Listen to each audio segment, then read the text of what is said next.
Chemical റിയാക്ഷൻ്റെ rate എങ്ങനെയാണ് express ചെയ്യുക നമ്മൾ കണ്ടു കഴിഞ്ഞു അല്ലേ. റേറ്റ് എന്ന് പറയുന്നത് K into concentration of reactant raise to X into concentration of other reactant raise to Y എന്ന രീതിയിൽ നമ്മൾ എക്സ്പ്രസ് ചെയ്തതായിട്ട് ഒരു ഉദാഹരണം നമ്മൾ കണ്ടിരുന്നു. ഈ ഒരു എക്സാമ്പിൾ വെച്ച് നോക്കുകയാണെങ്കിൽ rate of A reaction is relate with the concentration of reactance അല്ലേ. ഈ ഒരു കെമിക്കൽ റിയാക്ഷൻ്റെ റേറ്റ് എന്ന് പറയുന്നത് റിയാക്റ്റൻസിൻ്റെ കോൺസെൻട്രേഷനുമായിട്ട് ബന്ധപ്പെടുത്തിയിരിക്കുന്നു. അതുകൊണ്ട് തന്നെ ഈ ഒരു ഇക്വേഷനെ നമ്മളൊരു പ്രത്യേക തരം പേര് വിളിക്കും. ഈ ഇക്വേഷൻ നമ്മൾ വിളിക്കുന്നത് റേറ്റ് ലോ അല്ലെങ്കിൽ റേറ്റ് എക്സ്പ്രഷൻ എന്നാണ്. എന്താണ് റേറ്റ് ലോ അല്ലെങ്കിൽ റേറ്റ് എക്സ്പ്രഷൻ?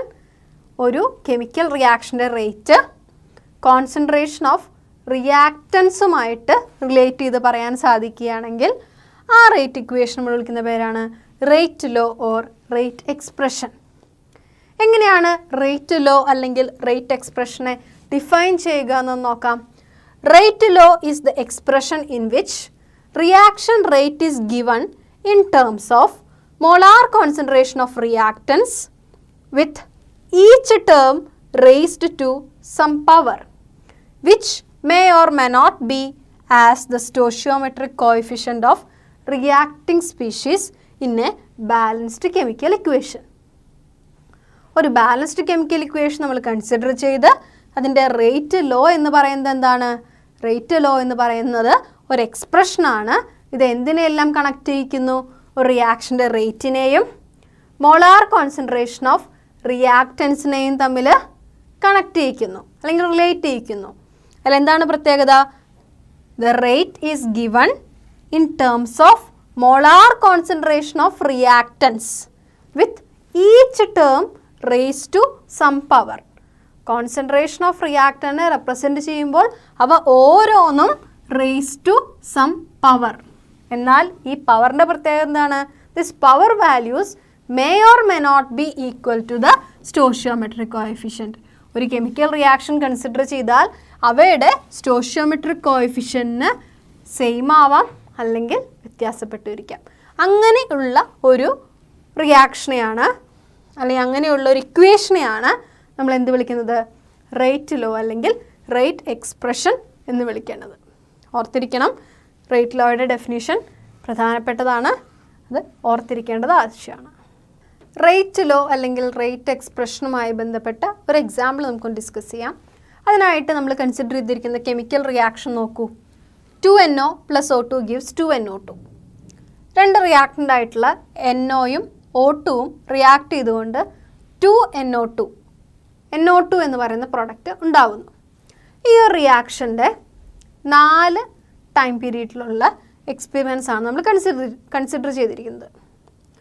ആദ്യത്തേതിൽ ഇനീഷ്യൽ കോൺസെൻട്രേഷൻ ഓഫ് ആദ്യത്തെ റിയാക്റ്റൻ്റ് NOയുടെ കോൺസെൻട്രേഷൻ 0.30 mol/L ആയിട്ട് എടുത്തിട്ടുണ്ട്.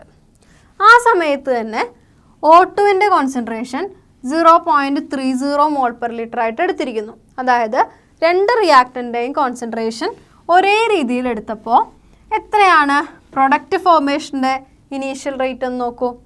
0.096 mol/L സെക്കൻഡ് ഇൻവേഴ്സ് അല്ലേ. ഇത്തരത്തിൽ ഒരു നമുക്ക് ഇനീഷ്യൽ റേറ്റ് കിട്ടി. ഇനി രണ്ടാമത്തെ എക്സ്പെരിമെൻറ്റിൽ നമ്മുടെ റിയാക്റ്റൻ്റ് ആയിട്ടുള്ള NOയുടെ കോൺസെൻട്രേഷൻ നേരെ ഇരട്ടിയാക്കി. 0.30 എന്നുള്ളത് 0.60 mol/L ആക്കി. എന്നാൽ ഓക്സിജൻ്റെ കോൺസെൻട്രേഷൻ അതുപോലെ തന്നെ നിലനിർത്തി 0.30 mol/L. അപ്പോൾ എന്ത് സംഭവിച്ചു എന്ന് നോക്കൂ.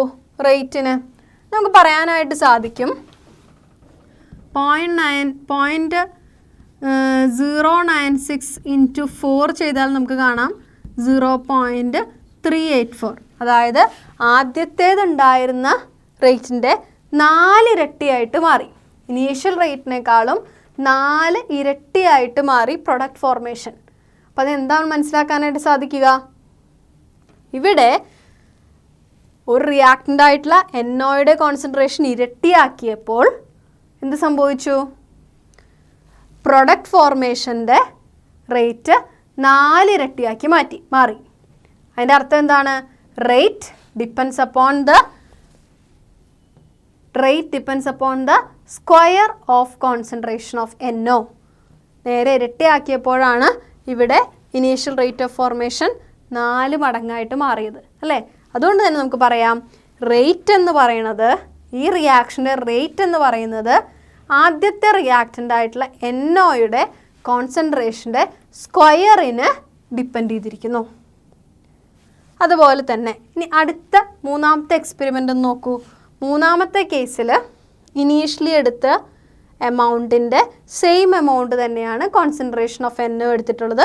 Concentration of NO is 0.30 mole per litre ആണ്. എന്നാൽ ഓക്സിജൻ്റെ കോൺസെൻട്രേഷൻ ആദ്യത്തേതിൻ്റെ ഇരട്ടിയാക്കി. അപ്പോൾ എന്താണ് സംഭവിച്ചതെന്ന് നോക്കൂ. ആദ്യത്തെ കേസിൽ നമുക്ക് കിട്ടിയ ഇനീഷ്യൽ റേറ്റ് 0.096 ആണ് അല്ലേ? എന്നാൽ മൂന്നാമത്തെ കേസിൽ കിട്ടിയത് എങ്ങനെയാണെന്ന് നോക്കൂ. × 2 അല്ലേ? 0.192. അപ്പോൾ എന്താണ് നമുക്ക് ഇതിന് മനസ്സിലാക്കാൻ സാധിക്കുക? കോൺസെൻട്രേഷൻ ഓഫ് NOക്ക് ഒരു മാറ്റവും ഇല്ലാതെ നിലനിർത്തി.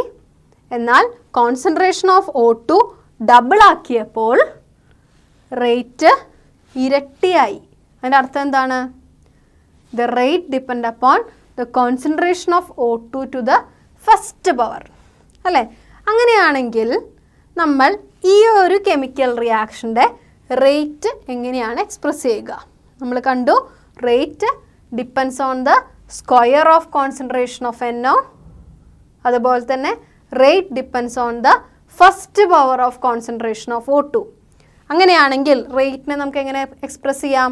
Rate is equal to K into concentration of NO2 raise to 2 into concentration of O2. എന്താണ് ഉദ്ദേശിക്കുന്നത്?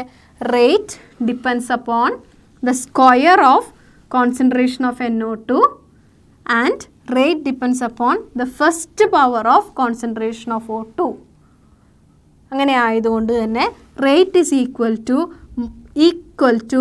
Rate is equal to K into concentration of NO2 to the power 2 into concentration of O2 എന്ന് represent ചെയ്യാനായിട്ട് സാധിക്കും. ഈ റേറ്റിനെ differential rate ഇക്വേഷൻ്റെ ഫോമിലേക്ക് ഒന്ന് എഴുതി നോക്കൂ. നമുക്കറിയാം റേറ്റിനെ -d/dt of concentration of R എന്ന ടേംസിൽ റെപ്രസെൻറ്റ് ചെയ്യുന്നതാണ് ഡിഫറൻഷ്യൽ റേറ്റ് ഇക്വേഷൻ അല്ലേ? അങ്ങനെയാണെങ്കിൽ -d/dt of concentration of R is equal to K into concentration of NO2 to the power 2 into concentration of O2 to the power 1 എന്ന് represent ചെയ്യാനായിട്ട് സാധിക്കും. ഇത്തരത്തിൽ നമുക്കൊരു കെമിക്കൽ റിയാക്ഷനിൽ റേറ്റ് ലോ സബ്സ്റ്റിറ്റ്യൂട്ട് ചെയ്തുകൊണ്ട് അല്ലെങ്കിൽ rate law apply ചെയ്തുകൊണ്ട് rate equations എഴുതാനായിട്ട് സാധിക്കും. റേറ്റ് ലോയുമായി ബന്ധപ്പെട്ട് ഒരു എക്സാമ്പിൾ നമ്മൾ കണ്ടു അല്ലേ? 2 എക്സാമ്പിൾസും കൂടെ നമുക്ക് ഡിസ്കസ് ചെയ്യാം. അതിനായിട്ട് 2 കെമിക്കൽ റിയാക്ഷൻസ് ഇവിടെ തന്നിട്ടുണ്ട്. ആദ്യത്തേത് നോക്കൂ. CHCl3 plus Cl2 gives CCl4 plus HCl. ഈ ഒരു കെമിക്കൽ റിയാക്ഷൻ്റെ റേറ്റ് എന്ന് പറയുന്നത് എന്താണ്? റേറ്റ് എക്സ്പെരിമെൻ്റലി പറയുകയാണെങ്കിൽ rate is equal to K into concentration of CHCl3 into concentration of Cl2 raise to half എന്നാണ് തന്നിരിക്കുന്നത്. ഇത് ഒരു എക്സ്പെരിമെൻ്റലി ഡിറ്റർമിൻ ചെയ്യുന്ന റേറ്റാണ് തന്നിരിക്കുന്നത്. അതുപോലെ അടുത്ത ഒരു ഇക്വേഷൻ നോക്കാം. CH3COO C2H5 plus H2O gives CH3COOH plus C2H5OH. ഈ ഒരു കെമിക്കൽ റിയാക്ഷൻ്റെ റേറ്റ് എന്ന് പറയുന്നത് rate is equal to K into concentration of CH3COO C2H5 raise to power 1 into concentration of H2O raise to 0. നമുക്കിവിടെ കാണുമ്പോൾ വളരെയധികം കൺഫ്യൂഷൻ ഉണ്ടാവും അല്ലേ? ഇവിടെ നോക്കൂ, ഈ പവർ വാല്യൂസും നമ്മുടെ സ്റ്റോഷിയോമെട്രിക് കോഎഫിഷ്യൻസും തമ്മിൽ ഒരു ബന്ധവുമില്ല. നമുക്ക് കാണാം the exponents of this concentration of the reactant terms is not same as the stoichiometric coefficients. ഈ ഇക്വേഷൻ നോക്കുമ്പോഴുള്ള സ്റ്റോഷിയോമെട്രിക് കോഎഫിഷ്യൻസും ഈ റേറ്റ് എക്സ്പ്രഷനിൽ തന്നിട്ടുള്ള എക്സ്പോണൻഷ്യൽ വാല്യൂസും തമ്മിൽ പ്രത്യേകിച്ച് ഒരു ബന്ധവുമില്ല. അതിൻ്റെ അർത്ഥം എന്താ? നമുക്ക് ഒരു കെമിക്കൽ റിയാക്ഷൻ്റെ ബാലൻസ്ഡ് ഇക്വേഷൻ നോക്കിക്കൊണ്ട് റേറ്റ് എക്സ്പ്രഷൻ എഴുതാനായിട്ട് സാധിക്കില്ല. കാരണം റേറ്റ് എക്സ്പ്രഷൻ എന്ന് പറഞ്ഞു കഴിഞ്ഞാൽ എക്സ്പെരിമെൻ്റലി ഡിറ്റർമിൻ ചെയ്യുന്ന ഫാക്ടേഴ്സ് കൂടെ ഉൾപ്പെടുത്തിക്കൊണ്ടാണ് റേറ്റ് എക്സ്പ്രഷൻ എഴുതുന്നത്. അതുകൊണ്ട് തന്നെ നമുക്ക് പറയാനായിട്ട് സാധിക്കും, rate law for any reaction cannot be predicted by merely looking at the balanced chemical equation, that is theoretically, but must be determined experimentally. നമുക്ക് തന്നിട്ടുള്ള കെമിക്കൽ ഇക്വേഷൻ, ഒരു ബാലൻസ്ഡ് കെമിക്കൽ ഇക്വേഷൻ്റെ സ്റ്റോഷിയോമെട്രിക് കോഎഫിഷ്യൻസ് നോക്കിക്കൊണ്ട് നമുക്ക് ഒരു റിയാക്ഷൻ്റെ റേറ്റ് എക്സ്പ്രസ് ചെയ്യാനായിട്ട് സാധിക്കില്ല. കാരണം chemical reaction വഴി നമുക്ക് കിട്ടുന്നത് എന്താണ്? തിയററ്റിക്കൽ ആസ്പെക്റ്റ് മാത്രമാണ്. എന്നാൽ അത് മാത്രം പോരാ, എക്സ്പെരിമെൻ്റൽ ആയിട്ടുള്ള ആസ്പെക്റ്റ് കൂടെ വെച്ച് മാത്രമേ നമുക്ക് റേറ്റ് എക്സ്പ്രഷൻ എഴുതാനായിട്ട് സാധിക്കുകയുള്ളൂ.